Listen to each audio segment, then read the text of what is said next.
I completely forgot there was a weekly test today.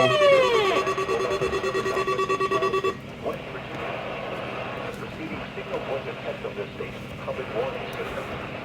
During potentially dangerous weather situations, special film receivers can be automatically activated by the signal and warning. Yeah, I completely forgot there was a weekly today. Of the signal and receiver's performance are normally conducted by the National Weather Service each Wednesday. If there is a threat of severe weather,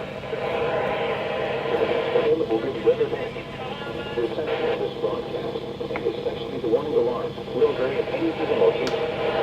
This variability, normally more noticeable at greater distances from the transmitter, can occur even though you are using a good quality receiver in good working order. To provide the most consistent and dependable warning service possible, the warning alarm will be activated for hazardous watches and warnings for the following counties reached by this weather radio station: Boone, Cabell, Clay, Fayette, Jackson, Kanawha, Lincoln, Mason, Nicholas, Putnam, Raleigh, Rome.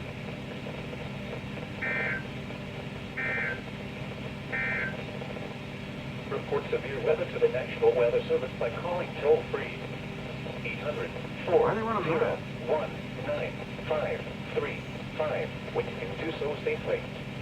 You may also post your report to the Charleston, West Virginia Facebook page or by using the Twitter hashtag NWXRLX. This is No Weather Radio, all hazards station WXJ84 in Charleston, West Virginia. Broadcasting on a frequency of 162.4 megahertz. Originating from the National Weather Service office in Charleston, West Virginia. These are the regional weather observations at 10 a.m. in Charleston. Yeah.